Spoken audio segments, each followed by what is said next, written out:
தொடர்ந்து நம்ம இந்த நாள்ல கிறிஸ்துவின் சிலுவையை பற்றி நம்ம தியானிக்க போறோம். 1 கொரிந்தியர் 1:18 எடுத்துக்கோங்க. அதே மாதிரி ரோமர் 6ஆம் அதிகாரத்தை எடுத்து வச்சுக்கோங்க.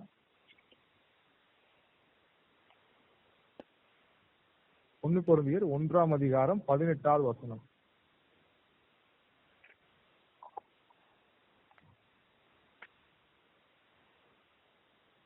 (227வது பக்கம்). ஓகே, லைன்ல இருக்கிறவங்க எடுத்துட்டீங்களா? எடுத்துட்டீங்கன்னா வாசிக்கலாம், எல்லாரும் சேர்ந்து வாசிக்கலாம். சிலுவை பற்றிய உபதேசம் கெட்டு போகிறவர்களுக்கு பைத்தியமா இருக்கிறது, ரட்சிக்கப்படுகிற நமக்கோ அது தேவ பலனாய் இருக்கிறது.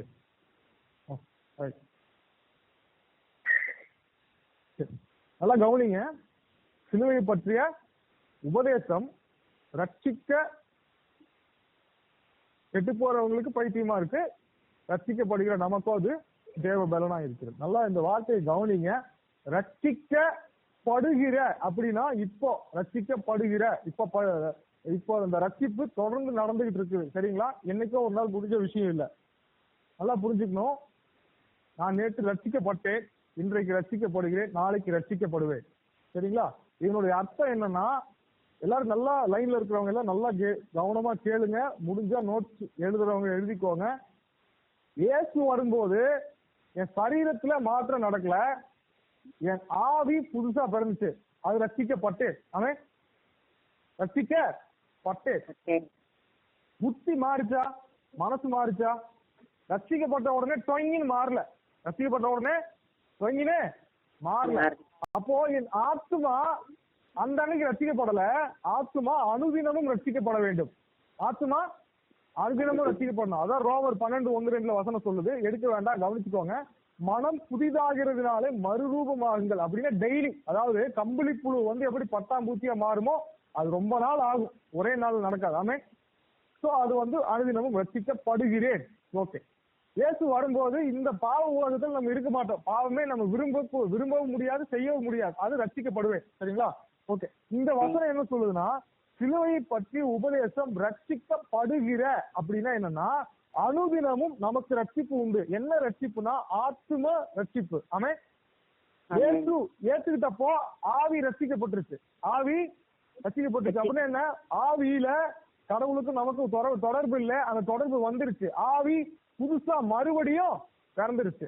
சரிங்களா? இதெல்லாம் இன்னொரு நாள் பெருசா எக்ஸ்பிளைன் பண்ணலாம். அதெல்லாம் ஒரு நாள் கிளாஸ் வச்சு செமினார் வச்சு பண்ணலாம். இன்னைக்கு சுருக்கமா புரிஞ்சுக்கோங்க. நம்ம மனுஷங்கிற இந்த வீட்டுக்குள்ள மூணு ரூம் இருக்குது. ஒன்னு ஆவி, இன்னொன்னு ஆத்மா, இன்னொன்னு சரீரம். ஆத்மாங்கிறது நம்ம புத்தி, நம்ம எண்ணம், யோசனை, இதெல்லாம். ஆவிங்கிறது நம்ம கடவுளோட தொடர்பு கொள்ளக்கூடிய பகுதி. உடம்புங்கிறது உலகத்தோட தொடர்பு கொள்ளக்கூடிய பகுதி. சரிங்களா? இந்த உள்ள இருக்கிற ரெண்டு இல்லாட்டி இந்த உடம்புக்கு பேர் பணம். சரிங்களா? ஓகே. இந்த சிலுவையை பத்தி பவுல் சொல்றாரு 1:18. சிலுவையை பற்றிய உபதேசம் ரட்சிக்கப்படுகிற நமக்கு தேவ பலன் அப்படின்னா என்னன்னா, ரட்சிக்கப்படுறதுக்கு முன்னாடி ஏழு சிலுவையில் உங்களுக்காக மரிச்சாரு, உள்ள வாங்க அப்படின்னு சொல்றப்ப மட்டும் இல்ல, சர்ச்சுக்குள்ள இருக்கிறவனுக்கும் சபைக்குள்ள இருக்கிறவனுக்கும் அனுதினமும் சபைக்கு வர்றவனுக்குமே சிலுவையை பத்தி பேசுறதுதான் தேவ பலன். ஆமா. நாங்க பாஸ்டர் என்னை விட பெரியவங்க, நிறைய வருஷம் ஊழிய அனுபவம். நான் 17 வருஷம் ஊழியத்துல இருந்திருக்கேன். நல்லா கவனிச்சுக்கோங்க. நீ ஒழுங்கா இருன்னு பிரசங்கம் பண்ணா யாரும் ஒழுங்கா இருக்க முடியாது. நானே ஒழுங்கா இருக்க மாட்டேன். பரிசுத்தமா இருன்னு பிரசங்கம் பண்ணா நானே பரிசுத்தமா இருக்க மாட்டேன். அப்ப பண்ணக்கூடாத, பைபிள் அப்படி போட்டுருக்கு. நல்லா கவனிங்க. நீ ஒழுக்கமா இருன்னு மிரட்டுறதுனால ஒருத்தன் மாறப்போறது இல்ல. ஒருத்தனை திட்டுறதுனால, அதாவது நீ பரிசுத்தமா இரு, நீ பாவி, நீ அதை பண்ற இதை பண்றன்னு சொல்றதுனால ஒருத்தன் மாற போறது இல்ல. ஆனா எப்ப ஒருத்தன் மாற போறான்னா, நல்லா புரிஞ்சுக்கோங்க. இன்னைக்கு சொல்றதுதான் பைபிள்ல முக்கியமான, புதிய ஏற்பாட்டிலேயே மிக முக்கியமான ஒரு உபதேசம். பவுல் இத கடவுள்கிட்ட இருந்து பெற்று கொண்டு சொல்றாரு. சரிங்களா? நம்ம வாழ்க்கையில எவ்வளவு பெரிய மாற்றம் நடந்திருக்கு அப்படின்ட்டு நல்லா கவனிச்சுக்கோங்க. சிலுவையை பற்றி தெரிஞ்சுக்கிற அந்த உபதேசம் தான் ஒரு மனுஷனுடைய வாழ்க்கைய தலையில மாத்துங்கிறாரு. அதுதான் தேவ பலன். ஓகே. பவுல் என்ன சொன்னாருன்னா, நம்ம சுமக்கிற சிலுவை சொல்லல, இயேசு கிறிஸ்துவின் சிலுவை. ஓகே. இப்ப ரோமர் 6ஆம் அதிகாரத்துக்கு வந்துருங்க. 213வது பக்கம். இதுலதான் இருக்க போறோம். நிறைய வசனங்கள் போக போறது இல்ல. 213வது பக்கம். இதுல புதுசா வந்தவங்க நிறைய பேர் இன்னைக்கு நம்ம கத்துக்க போறோம். சிலுவைக்கும் ஞானஸ்நானத்துக்கும் என்ன சம்பந்தம்? ஞானஸ்நானம் எடுக்க போறவங்க கேட்டுக்கோங்க. இதை ஏன் இப்ப சொல்றேன்னா, இது ரொம்ப முக்கியமானது. இதை தெரிஞ்சுக்கிட்டோம்னா நம்ம வாழ்க்கையில நிறைய விடுதலை, அற்புதம் இது எல்லாத்தையும் நம்ம அனுபவிக்க முடியும். சரிங்களா? Okay, right. 3வது வசனத்திலிருந்து வாசிங்க. எப்போ நம்மனால பரிசுத்தமாய் வாழ முடியும்? எப்போ நம்மனால பாவத்தை ஜெயிக்க முடியும்? எப்ப நம்மனால அன்புள்ளவங்களா வாழ முடியும்? எப்ப நம்மனால அடுத்தவங்க குறை சொல்லாம, புறங்கூறாம, புரணி பேசாம, அடுத்தவங்க வாழ்க்கையை கெடுக்காம எப்ப நம்மளால வாழ முடியும்? 3வது வசனத்திலிருந்து வாசிங்க. கிறிஸ்து இயேசுவுக்குள்ளாக ஞானஸ்நானம் பெற்ற நாம் அனைவரும் அவருடைய மரணத்துக்குள்ளாக ஞானஸ்நானம் பெற்றதை அறியாமல் இருக்கிறீர்களா? மேலும் பிதாவின் மகிமையினாலே கிறிஸ்து மரித்தோரிலிருந்து எழுப்பப்பட்டது போல நாமும் புதிதான ஜீவன் உள்ளவர்களாய் நடந்து கொள்ளும்படிக்கு அவருடைய மரணத்திற்குள்ளாக்கும் ஞானஸ்நானத்தினாலே கிறிஸ்துவுடனே கூட அடக்கம் பண்ணப்பட்டோம். ஆதலால் அவருடைய மரணத்தின் சாயலில் நாம் இணைக்கப்பட்டவர்களானால் அவர் உயிர்த்தெழுதலின் சாயலிலும் இணைக்கப்பட்டிருப்போம். இதுவரைக்கும் நல்லா கவனிங்க. Okay, right. சரி, ஞானஸ்நானத்துக்கும் சிலுவைக்கும் இங்க பவுல் ஒரு ஒப்பிட்டு சொல்றாரு. எல்லாம் நல்லா கவனிச்சுக்கோங்க. இயேசு சிலுவையில மரிச்சதுக்கு அப்புறம் என்ன பண்ணாரு? அடக்கம் பண்ணப்பட்டார். ஆமே. 3வது நாள் என்ன பண்ணாரு? உயிரோட எழுந்தார். ஓகே, ஆனா இங்க கம்பேர் பண்ணி சொல்றாரு, நம்ம ஞானஸ்நானம் பண்ணப்பட்டு தொட்டிக்குள்ள போயிட்டு வெளியில வர்றோம். சரி, நல்லா கவனிச்சுக்கோங்க. அனுதினமும் வாழ்றது, சபைக்கு வர்றது, போறது எல்லாம் கிறிஸ்தவ வாழ்க்கை. இது கல்யாணத்துக்கு அடையாளமா எடுத்துக்கோங்க. அனுதினமும் வாழக்கூடியது. அதாவது கல்யாணம் முடிஞ்சு மண்டபத்தை காலி பண்ணிட்டு வீட்டுக்கு போய் அன்னைக்கு சாயங்காலத்துல இருந்து வாழ்றதுதான் திருமண வாழ்க்கை. ஆனா அந்த திருமண வாழ்க்கைக்கு அடையாளம் என்ன? காலையில தாலி கட்டுவாங்க, இல்லாட்டி மோதிரம் போடுவாங்க, இல்லாட்டி பைபிள் மாத்துவாங்க. இது என்னது? வெளிப்படையான அடையாளம். சரி, அனுதினமும் நம்ம வாழக்கூடிய கிறிஸ்தவ வாழ்க்கைக்கு வெளிப்படையா இந்த உலகத்துக்கு நம்ம ஒரு அடையாளத்தை சொல்றது இந்த ஞானஸ்நானம். சரி, அது ஒரு அடையாளம் தானே அப்படின்னு சொல்லிட்டு இது என்னோட கல்யாண மோதிரம், இதை நான் அலட்சியம் பண்றேன்னா இல்ல. தாலியை அலட்சியம் பண்றாங்களா பெண்கள்? இல்ல. அதே மாதிரி பைபிள் கொடுத்த கல்யாண பைபிள் அலட்சியம் பண்றாங்களா? இல்ல. அடையாளமா இருந்தாலும் அது ரொம்ப ரொம்ப முக்கியமானது. அதே மாதிரிதான் ஞானஸ்நானம் இயேசுவோட நமக்குள்ள ஆவிக்குரிய கல்யாணத்துக்கு ஒரு அடையாளம். சரி, ரைட். இப்ப என்ன நடக்குதுன்னா நல்லா கவனிச்சுக்கோங்க. நம்ம இயேசு மரித்து அடக்கம் பண்ணப்படுறாரு. நல்லா கவனிச்சுக்கோங்க. இயேசு கிறிஸ்துவை ஏற்றுக்கொண்ட நம்ம அந்த தனி தொட்டிக்குள்ள போகும்போது, ஞானஸ்நானத்துக்குள்ள அடக்கம் பண்ணப்படும் போது என்ன நடக்குதுன்னா, நம்ம செத்து போறோம் அப்படிங்கிற மாதிரி அர்த்தம். ஆமே. இப்போ குடிகாரன் ஒருத்தர் இருக்கான், அவன் இயேசுவை ஏத்துக்கிட்டான். சரிங்களா? இப்போ விபச்சாரம் பண்ற ஒருத்தர் இருக்கான், இயேசுவை ஏத்துக்கிட்டான். முன்னாடி கொலை பண்ணவன் ஒருத்தர் இருக்கான், இப்ப இயேசுவை ஏத்துக்கிட்டான்னு வச்சுக்கோங்களேன். இப்போ அந்த கொலைகாரன் தொட்டிக்குள்ள போறான், அந்த விபச்சாரம் பண்றவன் தொட்டிக்குள்ள போறான், அந்த தண்ணி அடிக்கிறவன் ஏதோ ஒரு விஷயத்துக்கு அடிமையா இருக்கிறவன் அந்த தொட்டிக்குள்ள போறான். அப்படின்னா என்ன அர்த்தம்னா, இயேசு சிலுவையில மறிச்சு அவர் சரீரத்தை கல்லறைக்குள்ள வச்ச மாதிரி இந்த கொலைகாரன் கல்லறைக்குள்ள வச்சாச்சு. இந்த கொலைகாரனை சிலுவையில அடிச்சு கல்லறைக்குள்ள வச்சாச்சு. இந்த விபச்சாரக்காரனை சிலுவையில அடிச்சு கல்லறைக்குள்ள வச்சாச்சு. இந்த பொய் பேசுறவன், புரணி பேசுறவன், அடுத்தவங்க வாழ்க்கையை கெடுக்கிறவன் எல்லாரையும் சிலுவையில போட்டு அரைச்சு நம்ம சிலுவையை சுமக்க வேண்டியது இல்ல. இயேசுவை யாரெல்லாம் ஏற்றிக்கிட்டு தண்ணிக்குள்ள போனோமோ, ஞானஸ்நானத்துல உள்ள போனோமோ, அன்னைக்கே மோசமான கிதியோன் சிலுவையில செத்துட்டான். அன்னைக்கே மோசமான உங்க பேரை போட்டுக்கோங்க, அவங்க பேரை போட்டுக்கோங்க. நம்ம மோசமான மனுஷன் சிலுவையில செத்து போயிட்டான். சரிங்களா? அதுக்கப்புறமா 3 நாள் கழிச்சு இயேசு என்ன பண்ணாரு? உயிரோட எழுந்து வந்தாரு. அந்த மாதிரி 3 நாள் கழிச்சு வெளியே வந்த மாதிரி ஒரு 3 செகண்ட்ல தண்ணி தொட்டிக்குள்ள நம்மளை தூக்குவாங்க. அதுக்கு பேர் புதிய மனுஷன். அதுக்கு பேரு ஆமே. சரி, இதுல நல்லா புரிஞ்சுக்கோங்க. இந்த ஞானஸ்நானம் எடுக்கும் போது ஒரு அடையாள மாற்றம் நடக்குது. ஒரு அடையாள மாற்றம். சரிங்களா? உங்க பழைய வாழ்க்கை அதுல தண்ணியில அடக்கம் பண்ணப்படுது. உண்மையாவே அது ஒரு அடையாளம் தான். ஆனா உங்க பழைய வாழ்க்கைய அந்த நேரத்துல ஆண்டவர் அப்படியே ரிமூவ் பண்றாரு. இயற்கைக்கு அப்பாற்பட்ட விதத்துல உங்க வாழ்க்கையில மிகப்பெரிய ஒரு அதிசயம் நடக்குது. ஆனா நீங்க தொட்டுக்குள்ள இருந்து வரும்போது புதிய மனுஷனா வர்றீங்க. சரிங்களா? உங்க வாழ்க்கை ஒரே நாள்ல முழுசா மாறிடல. பட் உங்களுக்குள்ள புது விருப்பம், நான் இயேசுக்காக வாழணும், நான் இதுவரைக்கும் தண்ணி அடிச்சு அடிக்கக்கூடாது, இதுவரைக்கும் நான் தப்பு பண்ணக்கூடாது, இதுவரைக்கும் நான் கண்ட கருமத்தையும் மண்டையில யோசிச்சேன், இனிமே யோசிக்க கூடாது, கண்டதையும் நான் பேசினேன், இனிமே பேசக்கூடாது, அருவருப்பான நான் வாழ்க்கை வாழ்ந்த, மோசமான கேவலமான வாழ்க்கை வாழ்ந்த, இனிமே கேவலமா இருக்கக்கூடாது. இது எல்லாத்தையுமே அந்த ஆசை துவங்குது.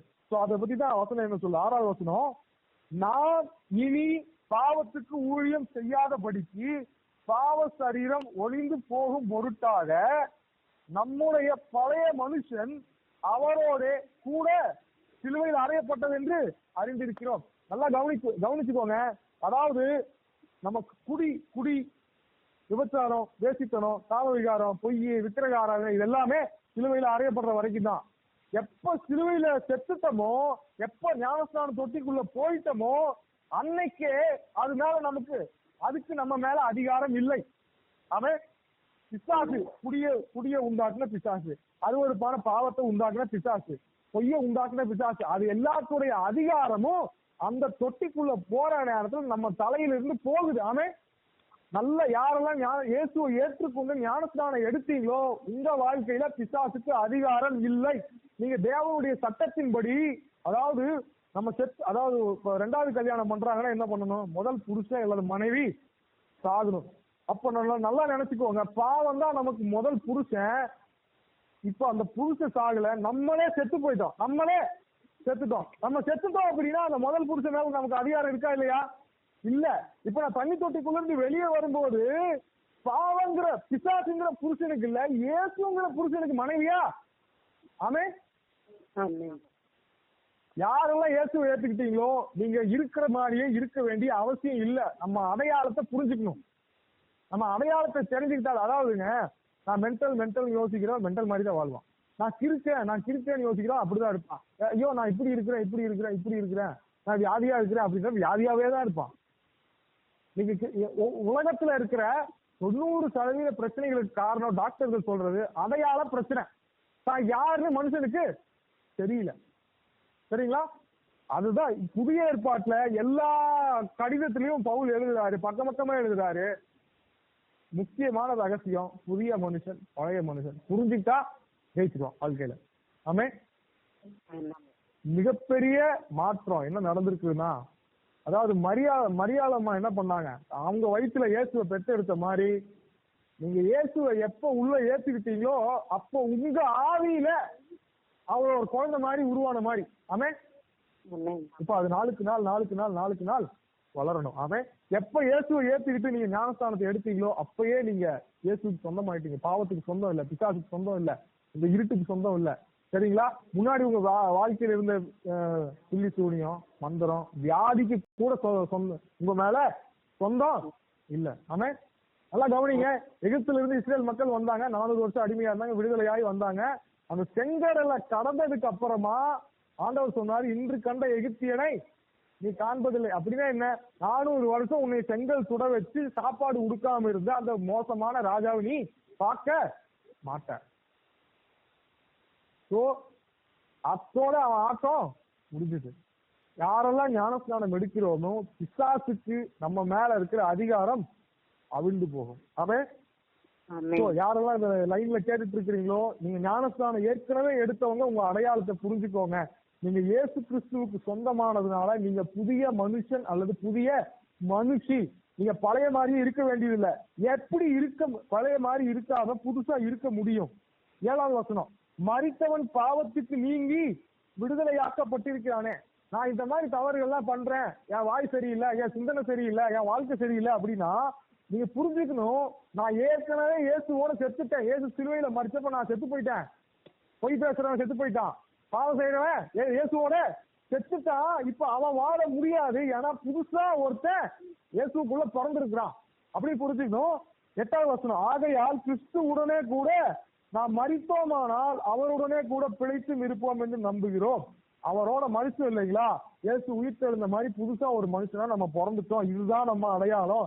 இந்த மனுஷன் கடவுளுக்கு என்ன பிடிக்கும் தான் தேடுவான், பைபிளை படிக்கத்தான் நாடுவான். அவன் கடவுளுடைய வார்த்தை, ஊழியக்காரங்க என்ன சொல்றாங்கன்னு கேட்பான், எதுக்கத்தான் விரும்புவான், துதிக்கத்தான் விரும்புவான், புலம்ப விரும்ப மாட்டான். பொய் சொல்ல முடியாது அவனால. புரியுதுங்களா? அவனால சின்ன சின்ன அரசாங்க சட்டத்தை கூட அவனால மீற முடியாது. ஆமே. தொடர்ந்து வாசிப்போம். Okay, right. 10வது வசனம், அவர் மரித்தது பாவத்திற்கென்று ஒரே தரம் மரித்தார். யாருடைய பாவத்துக்கு? உலகத்துடைய பாவத்துக்கு ஒரே தரம் மரித்தார். அவர் பிழைத்திருக்கிறது தேவனுக்கு என்று பிழைத்திருக்கிறார். இப்ப நம்ம என்ன பண்ணணும்? 11வது வசனம், அப்படியே நீங்களும் உங்களை பாவத்திற்கு மரித்தவர்களாகவும். எப்போ ஞானஸ்நானம் எடுக்கும் போதே பாவம் செய்யற என் மனுஷன் செத்துட்டான். அடுத்த வார்த்தை, நம்முடைய கர்த்தராகிய இயேசு கிறிஸ்துவுக்குள் தேவனுக்கு என்று பிழைத்திருக்கிறவர்களாகவும் எண்ணி கொள்ளுங்கள். ஆமென்.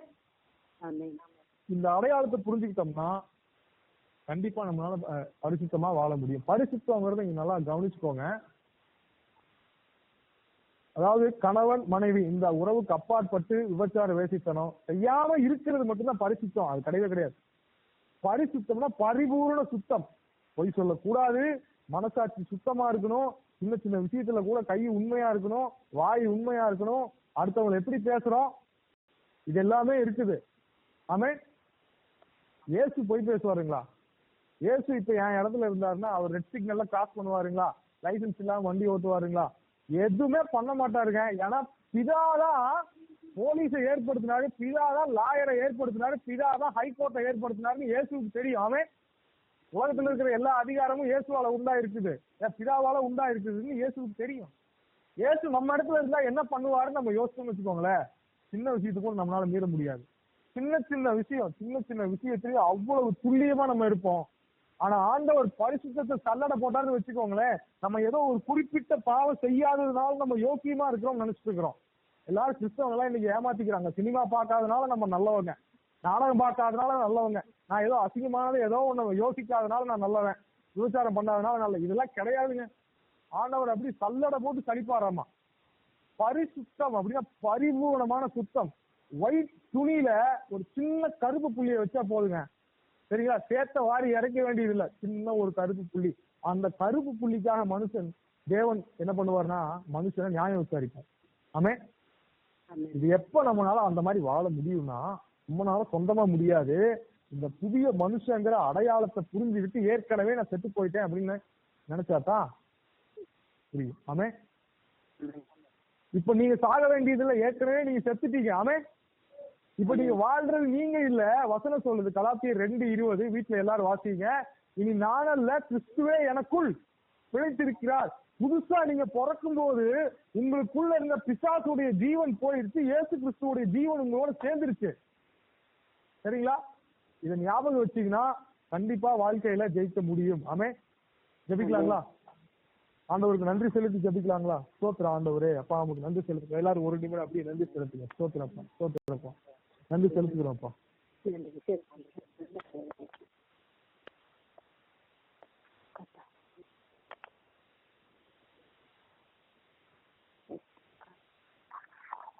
Hallelujah, hallelujah, hallelujah. Riba kama la raba da sheke tere bele bele bele. Oh hallelujah, hallelujah, hallelujah, hallelujah. Riba sheba la raba da la bara bara ba. Riga da la bara bara bara ba. Riba da la bara bara ba. Riba ba ba ba ba ba ba ba ba. Sheke tere bian tere ba. Riba da la bara bara bara. Riba da la bara ba. நான் சொல்றது அப்படியே என் கூட சேர்ந்து சொல்லுங்க. இயேசுவே இயேசுவே உம்மோடு கூட நான் சிலுவையில நான் அறையப்பட்டிருக்கேன்.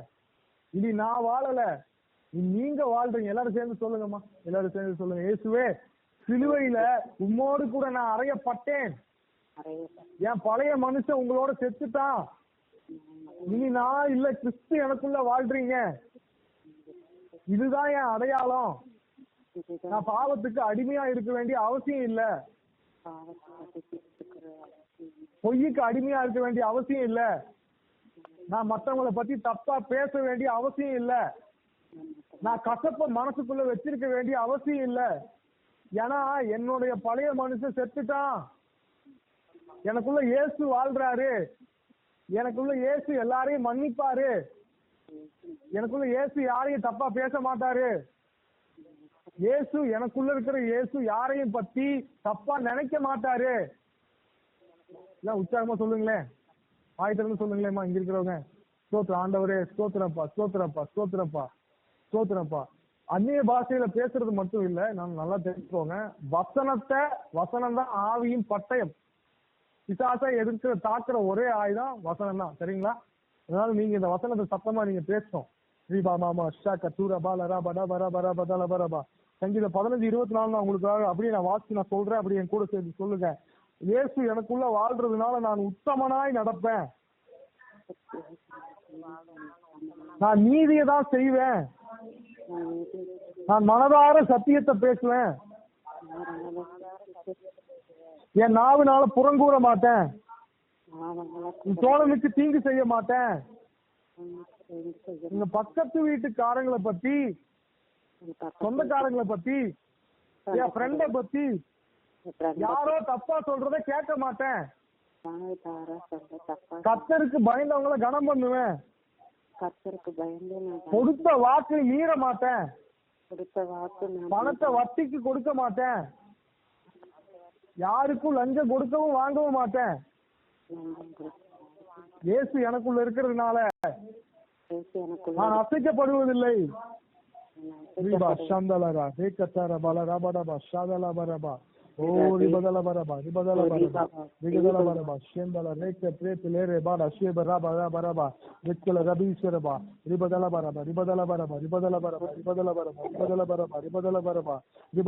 தொடர்ந்து சொல்லுங்க.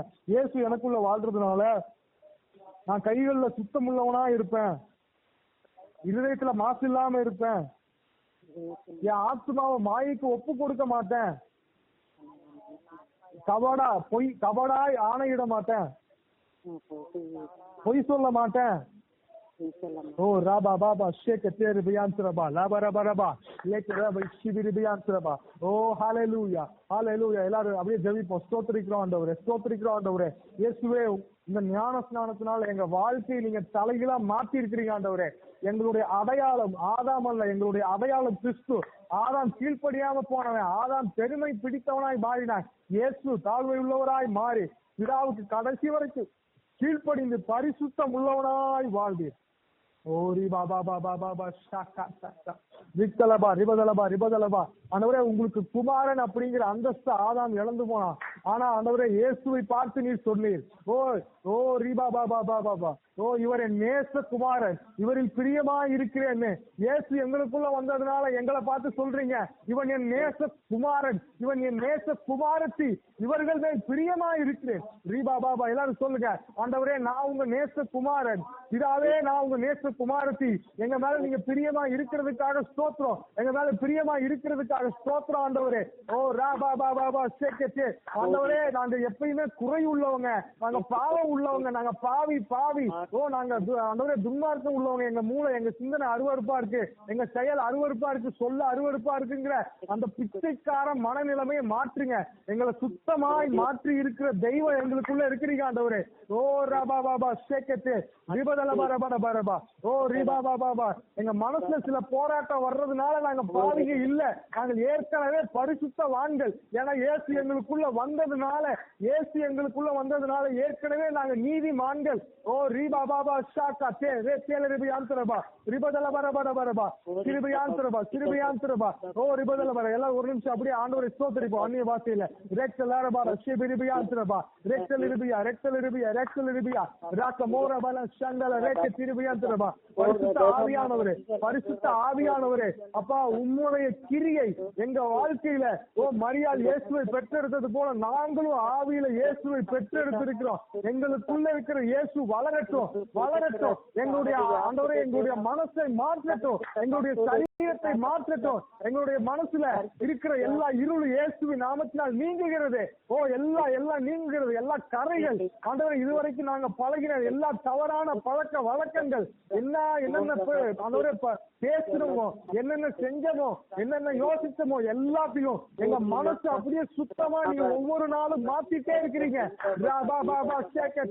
ஏன்னா ஏற்கனவே எங்க ஆவியில இயேசு இருக்கிறதுனால, ஏற்கனவே ஆவியில பரிசுத்தம் இருக்கிறதுனால எங்க ஆத்மாவை நீங்க இப்ப சுத்தமாக்குறீங்க, எங்க சரீரத்தை சுத்தமாக்குறீங்க. எங்க சரீரத்துல நாங்க போய் பேச வேண்டியது இல்ல, நாங்க பாவம் செய்ய வேண்டியது இல்ல. ஓ இயேசுவின் நாமத்துல ஆண்டவரே, நாங்க உங்களுக்கு பிரியமா வாழ முடியும், பரிசுத்தமா நாங்க வாழ முடியும்.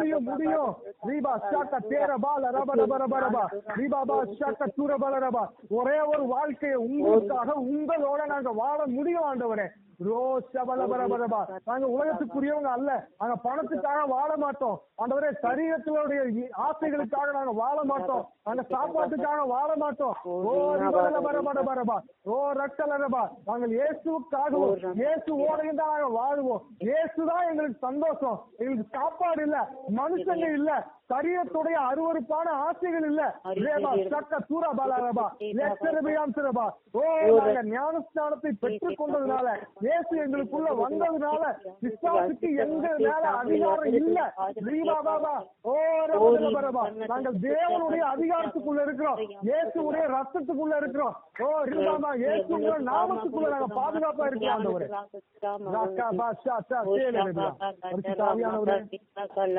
ஒவ்வொருத்தரையும் ஒப்பு கொடுக்கிறோம். வா போராட்டத்தை பிசாசையே பார்த்துட்டு இருக்காம உங்களை நோக்கி பாக்குறோம்.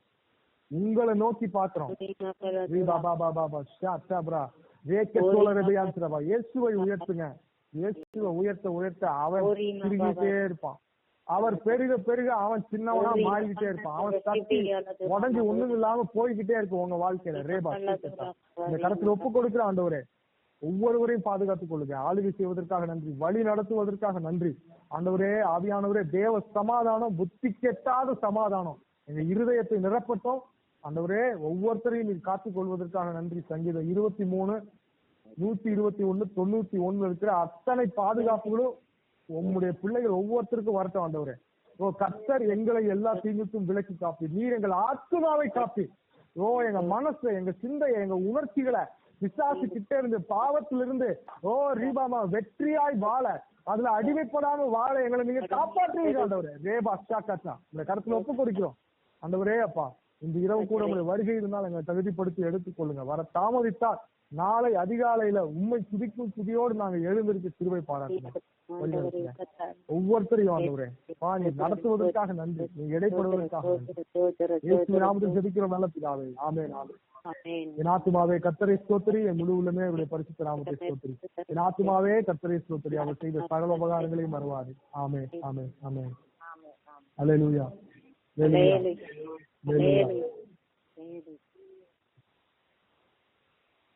ஸ்தோத்திரம்.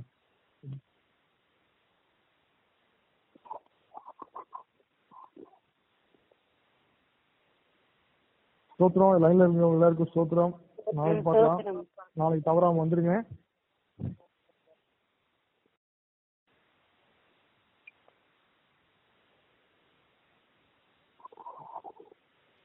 தொடர்ந்து நம்ம இந்த நாள்ல கிறிஸ்துவின் சிலுவையை பற்றி நம்ம தியானிக்க போறோம். 1 கொரிந்தியர் 1:18 எடுத்துக்கோங்க. அதே மாதிரி ரோமர் 6ஆம் அதிகாரத்தை எடுத்து வச்சுக்கோங்க.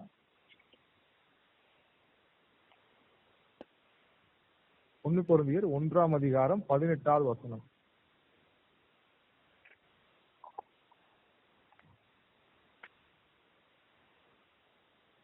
(227வது பக்கம்). ஓகே, லைன்ல இருக்கிறவங்க எல்லாம் எடுத்துட்டீங்களா? எடுத்துட்டீங்கன்னா வாசிக்கலாம், எல்லாரும் சேர்ந்து வாசிக்கலாம். சிலுவை பற்றிய உபதேசம் கெட்டு போகிறவர்களுக்கு பைத்தியமா இருக்கிறது, ரட்சிக்கப்படுகிற நமக்கோ அது தேவ பலனாய் இருக்கிறது.